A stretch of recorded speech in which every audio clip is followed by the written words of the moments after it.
Hello students, मेरा नाम रोशन झा है और आज हम आप सबके लिए क्लास 9th का साइंस सब्जेक्ट लेके आए हैं, जिसमें पहला चैप्टर हम पढ़ेंगे मैटर इन आवर सराउंडिंग्स। तो इस वीडियो को शुरू करने से पहले आप इस चैनल को सब्सक्राइब कर लो और बेल नोटिफिकेशन को भी ऑन कर दो। तो चलिए शुरू करते हैं।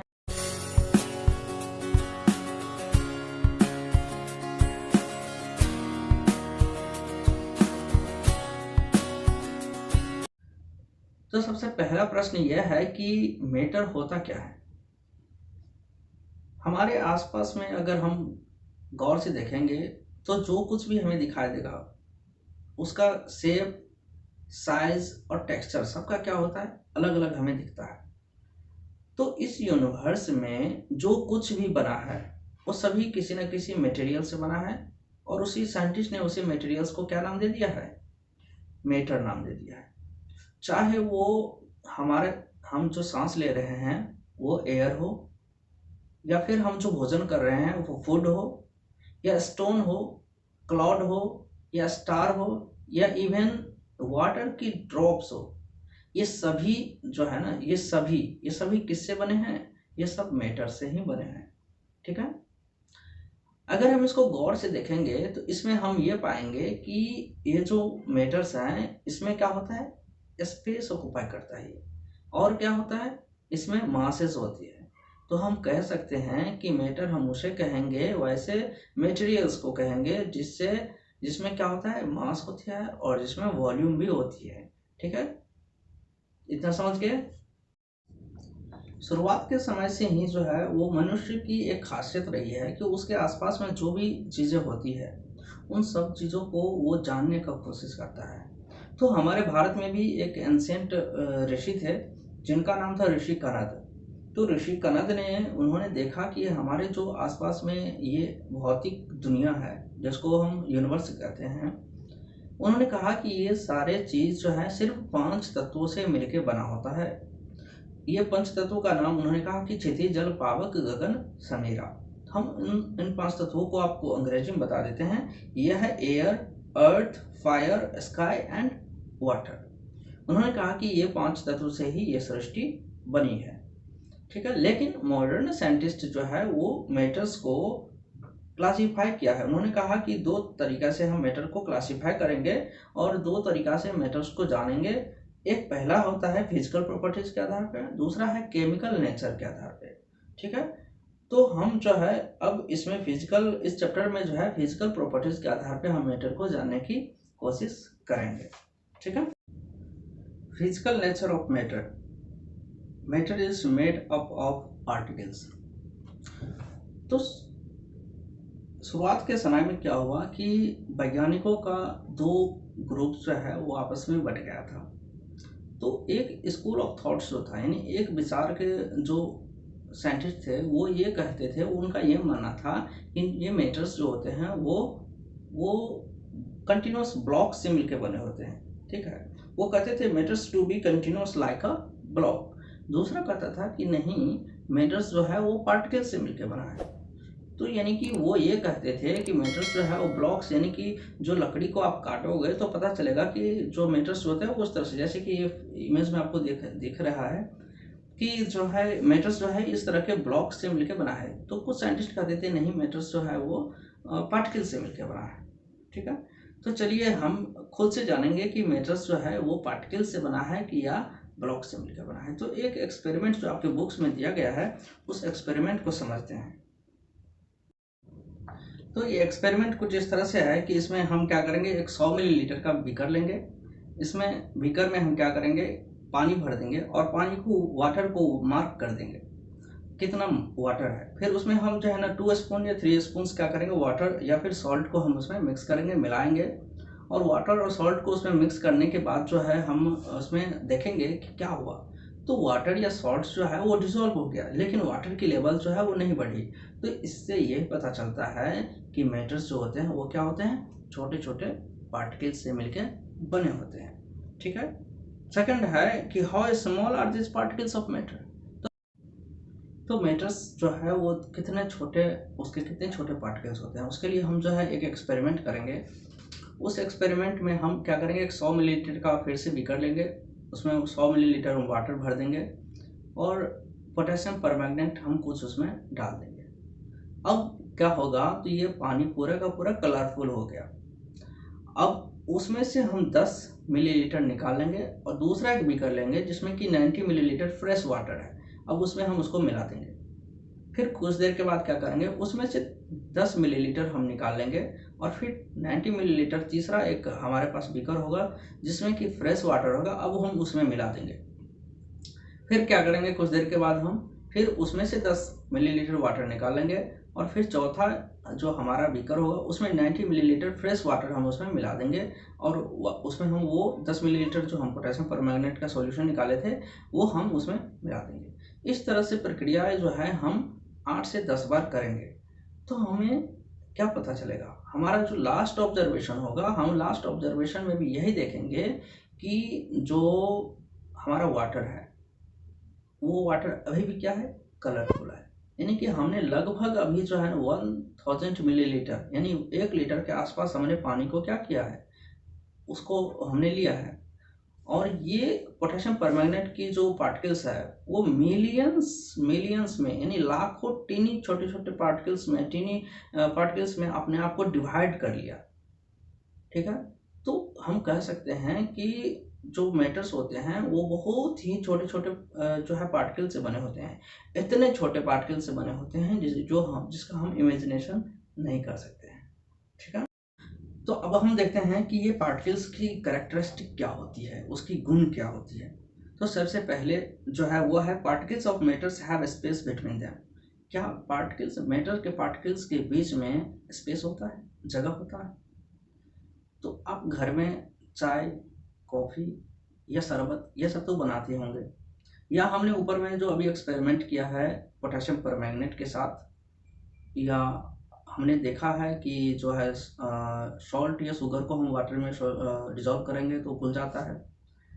तो इसका मतलब यह है कि कहीं ना कहीं वाटर में जो है वो स्पेस है, तभी तो सॉल्ट या फिर जो है शुगर की जो पार्टिकल्स है उसमें जाके घुल के क्या हो जाता है, उसमें उस स्पेस में चला जाता है। तो जैसे कि आप इधर ऊपर में जो है आप देख रहे हैं, इमेज में देखते हैं कि क्या होता है, पार्टिकल्स में स्पेस होता है। ठीक है, दूसरा है particles of matters are continuously moving. क्या मैटर का पार्टिकल्स जो है वो मूव करता है, कंटिन्यूसली मूविंग होता है। तो उसके लिए भी हम जो है एक्सपेरिमेंट को देखते हैं कि जैसे कि आप यहाँ देख रहे होंगे कि एक इमेज है जिसमें कि एक अगरबत्ती है यानी इंसेंस स्टिक है। तो आप अपने घर के किसी एक कोने में जाके अगरबत्ती को रख दो, क्या उसकी स्मेल आपको आएगी? नहीं आएगी। अब जाके वहाँ वापस उसको करो, जला दो। अब थोड़ी देर के बाद आप जाके दूसरे कोने में, घर के जिस कोने में आपने रखा है उसके दूसरे कोने में आप जाके बैठ जाओ, आपको उसकी स्मेल आएगी? हाँ आएगी। ऐसा क्यों होता है? इसका मतलब ये है कि जो पार्टिकल्स है उसकी वो क्या हो रहा है, मूव करके आपके स्मेल तक आ रही है। हम इसको दूसरे और एग्जांपल से समझते हैं, एक और एक्सपेरिमेंट करके हम उसको समझते हैं। अब एक क्या करो, एक्सपेरिमेंट जो है अब उसका एक एक्सपेरिमेंट हम ये करेंगे कि एक ग्लास वाटर ले लो। उस ग्लास वाटर में आप जो है ब्लू या फिर रेड कलर का इंक जो है, जैसे आप इसमें देख रहे हो, तो ब्लू कलर की इंक जो है उसमें थोड़ा सा डाल दो, बिना उसको डिस्टर्ब किए हुआ आप उसको क्या करो, छोड़ दो। आप क्या देखोगे, आप देखोगे कि थोड़े समय के बाद वो इंक धीरे धीरे धीरे धीरे पूरे पानी में क्या हुआ है, फैल गया है। इसका मतलब यह हुआ कि इंक की जो पार्टिकल्स थी वो मूव करके वाटर के सभी पार्टिकल्स के पास चला गया। ठीक है, समझ गए। एक और हम एक्सपेरिमेंट देखते हैं। इस एक्सपेरिमेंट एक्टिविटी में जो है इसमें आपको लेना क्या है, तो क्रिस्टल ऑफ कॉपर सल्फेट की क्रिस्टल लेनी है, और क्या लेना है, पोटेशियम परमैंगनेट, जो इससे पहले की हमने एक्टिविटी किया था उसमें भी हमने उसमें देखा था। तो क्रिस्टल ऑफ कॉपर सल्फेट लेना है और पोटेशियम परमैंगनेट लेना है। लेकिन करना क्या है इसमें, तो क्रिस्टल ऑफ कॉपर सल्फेट को हम हॉट वाटर में रख देंगे और पोटेशियम परमैंगनेट को हम कोल्ड वाटर में रख देंगे। बिना इसको डिस्टर्बेंस किए हुए हम इसको छोड़ देंगे, ऑब्जर्व करेंगे, उसको देखेंगे क्या, हम देख पाएंगे कि जिसमें हॉट वाटर है यानी क्रिस्टल ऑफ कॉपर सल्फेट जो है वो जल्दी से वो अपना क्या हो रहा है, फैल रहा है, और जो पोटेशियम परमैंगनेट है वो अपना असर जो है वो धीरे से, उससे कम स्पीड से वो दे रहा है।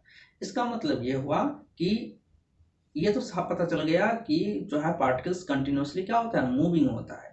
लेकिन अब यहाँ क्या हुआ, तो टेम्परेचर पे भी उसका इफेक्ट पड़ता है। अगर टेम्परेचर हाई कर देंगे, हम रेज कर देंगे टेम्परेचर को, तो पार्टिकल्स क्या करेगा, फास्ट मूव करेगा। अगर टेम्परेचर कम होगा तो पार्टिकल्स क्या करेगा, वो स्लो मूव करेगा।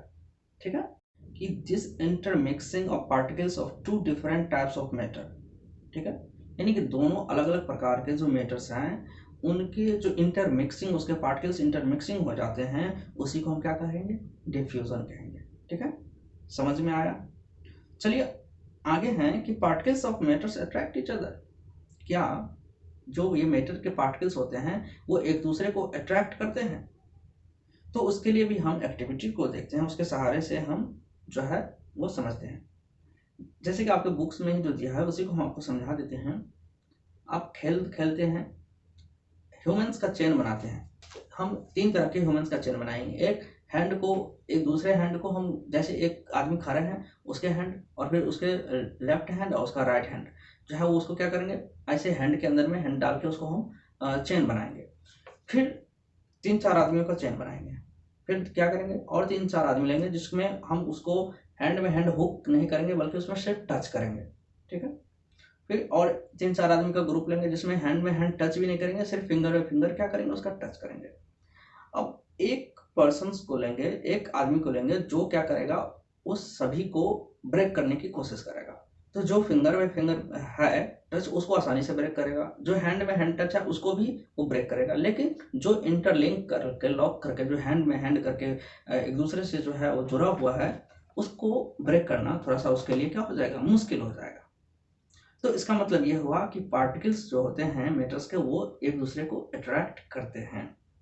एक और हम एग्जांपल्स में इसे समझते हैं। आप जो है वो आयरन का नेल ले लीजिए, और जो है एक चौक का पीस ले लीजिए, और कुछ रबर बैंड ले लीजिए। ठीक है, अब आयरन नेल को तोड़िए, क्या आपको टूटेगा जल्दी? चौक को तोड़िए, वो टूटेगा, कितना समय लगेगा? एक रबर बैंड को ले लीजिए, फिर उसको तोड़िए। तो आप आयरन नेल को जब तोड़ेंगे तो बहुत मुश्किल, इंसान के हाथ से हमको नहीं लगता है कि आयरन नेल को हम तोड़ पाएंगे। चौक को थोड़ा सा परिश्रम करने पे हम उसको तोड़ पाएंगे, रबर बैंड को हम जो है और भी कम परिश्रम पे हम उसको तोड़ पाएंगे, या नहीं तो वो क्या करेगा, एक्सपेंड हो जाएगा। तो हमें यहाँ भी जो है इसका मतलब ये पता चला कि जो ये पार्टिकल्स होते हैं, ये पार्टिकल्स आपस में क्या होते हैं, एक दूसरे पार्टिकल्स को पकड़ के मजबूती से रखते हैं। आयरन नेल में जो पार्टिकल्स है उसमें क्या, और एक चीज समझा देते हैं, इस दोनों पार्टिकल्स के बीच में एक फोर्स काम करता है, जिसको बोलते हैं फोर्स ऑफ अट्रैक्शन।